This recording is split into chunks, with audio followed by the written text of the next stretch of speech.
आज की कहानी ऐसी है जिसको सुनने के बाद आप भी हैरान हो जाएंगे। एक मर्डर मिस्ट्री जो कि एक क्यूआर कोड से सॉल्व होती है और जो कातिल था वह सलाखों तक पहुंच जाता है। क्यूआर का कोड ज़्यादातर हम लोग या तो किसी पेमेंट को करने के लिए करते हैं या तो किसी जानकारी को प्राप्त करने के लिए अपने मोबाइल से उस क्यूआर को स्कैन करते हैं जिसमें उसका पूरा विवरण मिलता है। और यहाँ पर एक क्यूआर कोड से पुलिस कातिल तक पहुंची और फिर एक ऐसा हैरान कर देने वाला सामने आया जो कि चौंका देने वाला था। एक व्यक्ति जो कि आज से लगभग 3 साल पहले जाता है दुबई में और वहीं पर रहकर ड्राइवरी का काम करता था और 10 दिन पहले ही वह अपने घर आता है अपनी पत्नी और 6 साल की बच्ची के पास, और फिर पता चलता है वह व्यक्ति अपने घर से लापता हो गया है। और फिर अचानक उसके घर से लगभग 60 किलोमीटर दूर उस व्यक्ति की लाश मिलती है एक सूटकेस में और 2 टुकड़ों पे, और वहीं पर एक क्यूआर कोड मिलता है जिससे पुलिस उस कातिलों तक पहुंचती है।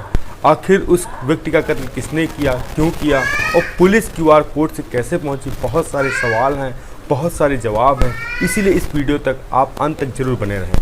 आप सभी दोस्तों को नमस्कार, मेरा नाम रवि है। इस कहानी को सुनाने का उद्देश्य हमारा आपको परेशान करना बिल्कुल भी नहीं है, बल्कि आप लोगों को जागरूक करना है कि ऐसी घटनाओं से आप बच सकें। आइए इस कहानी को विस्तार से जानते हैं। ये सच्ची घटना चालू होती है उत्तर प्रदेश का जो जिला है देवरिया, और देवरिया के पास ही एक थाना है तरकुलवा, और उसी के अंतर्गत एक गांव है जिसका नाम है पटखौली गांव।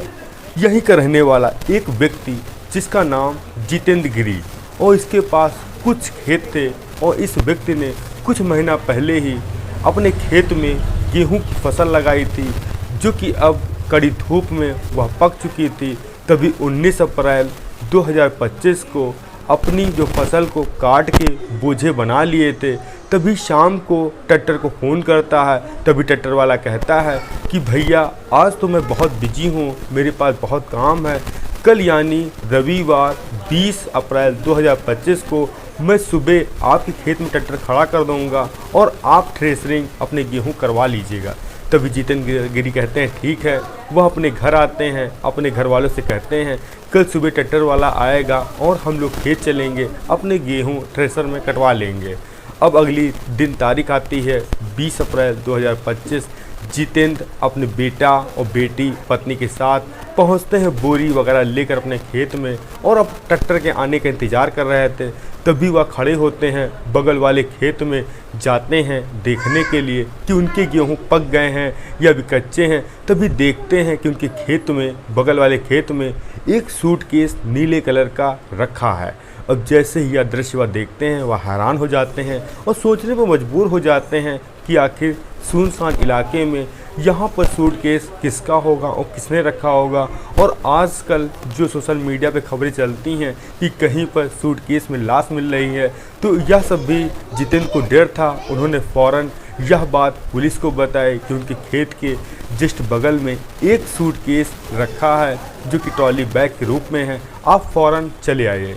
जो वहाँ पास का थाना था वहाँ से पुलिस फोर्स आती है, और जैसे उस सूटकेस को खोला जाता है मानो पुलिस वाले भी सब हरदंग हो गए, क्योंकि उस सूटकेस के अंदर एक व्यक्ति की लाश थी, वो विद्रोह टुकड़ों के अंदर।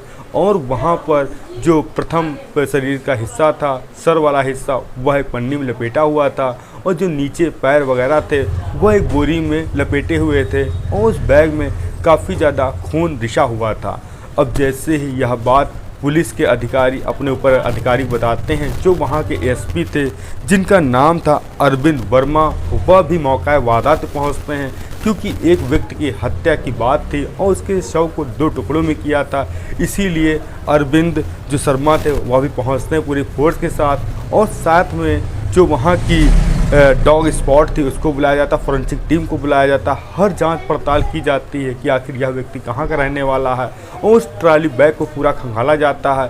तभी जो अरविंद शर्मा थे वहाँ के एएसपी थे, वह देखते हैं ट्रॉली बैग में एक क्यूआर कोड लगा है, और वो जान रहे थे कि यह क्यूआर कोड तभी लगाया जाता है जब कोई व्यक्ति ट्रॉली बैग लेके एयरपोर्ट से जर्नी करता है। अब वह फ़ौरन जो एयरपोर्ट के रहने वाले स्टाफ थे, अधिकारी थे, उनको वह क्यूआर कोड स्कैन करते हैं और पता लगाने की कोशिश करते हैं यह युवक कौन है, कहाँ का रहने वाला है। उनकी यह मेहनत सफलता प्राप्त होती है। पता चलता है कि यह जो क्यूआर कोड है, जिसमें इस मुख्य जो व्यक्ति का मृतक है उसका नाम नौशाद है, जो कि मैन थाना के पास ही एक भटौली गांव का रहने वाला युवक है, व्यक्ति है। अब पुलिस की टीम उस थाने पहुंचती है और संपर्क साधने की कोशिश करती है कि जो नौशाद अहमद है या इसी गांव का रहने वाला, इसका पता करो, इसके घर में कौन कौन है। अब जो बगल में मैन थाने की फोर्स वहां पहुंचती है, वहां पता चलता है कि वहां पर एक राजिया नाम की महिला है, जो कि 6 साल की बेटी के साथ रहती है और उसी के पति का नाम है, जिसका नाम है नौशाद, जो कि कुछ दिन पहले ही दुबई से लौट कर आया था और 1 से 2 दिन पहले वह घर से लापता था। उसकी पत्नी ने कहा कि मेरे पति कभी कभार घूमने के लिए चले जाते थे, इसीलिए मैंने कोई ज़्यादा उनकी फिक्र नहीं की। अब पुलिस वाले कहते हैं कि तुम्हारे पति का कत्ल हो गया है, और क्या तुम्हें पता है कि तुम्हारे पति का कत्ल किसने किया। जो उनकी राजिया थी वह झूठा मोटा ड्रामा करती, कहती साहब मुझे इस बारे में कोई जानकारी नहीं है। तभी पुलिस के कुछ वहाँ पर अफसर थे, वह कहते हैं कि मुझे आपकी घर की तलाशी लेनी है। जैसे पुलिस के अधिकारी वहाँ पहुँचते हैं, तभी उनको एक चीज़ ऐसी संदिग्ध मिलती, एक सूटकेस था जिसमें खून के धब्बे लगे थे। अब जैसे इस बारे में पूछा जाता है राजिया से, वह गोलमोल की जवाब देने लगती है, टूट जाती है और वह एक्सेप्ट करती है, हाँ उसने ही अपने पति का कत्ल किया है। और उसी के गांव के ही बाहर जो नौशाद के पिता थे वह आते हैं और कहते हैं कि इस सब के पीछे मेरी बहू का हाथ है। और फिर एक ऐसी कहानी निकल कर सामने आती है जो कि काफ़ी चौंका देने वाली थी। तभी राजिया बताती है, आज से लगभग 3 साल पहले जो मेरे पति थे वह सऊदी गए थे कमाने के लिए, और वहाँ पर रहकर वह ड्राइवर का काम करते थे और अच्छा खासा पैसा कमाते थे।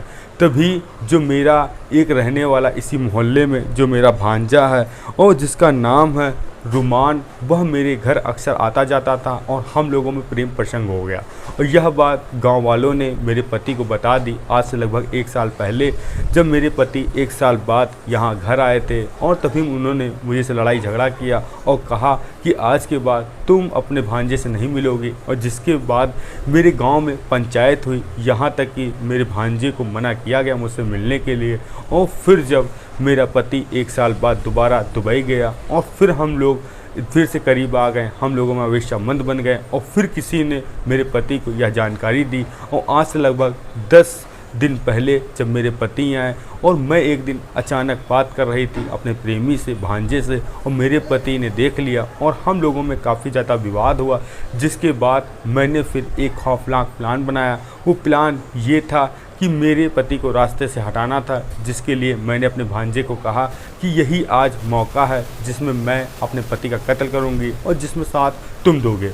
अब जब पति सोने के लिए अपने कमरे में चला जाता है और तभी जो राजिया थी अपने प्रेमी को रुमान को बुलाती है अपने घर और गला दबाकर हत्या करती है और चाकू से उसकी धड़ को अलग किया जाता है और सूटकेस में डालकर जो उसका प्रेमी था वह उसके घर से 59 किलोमीटर दूर एक जंगल में यानी खेत में छोड़ आता है। और उसका कहीं ना कहीं उद्देश्य यह था कि वह पकड़ा नहीं जाएगा, जो लाश थी वह लावारिस में चली जाएगी।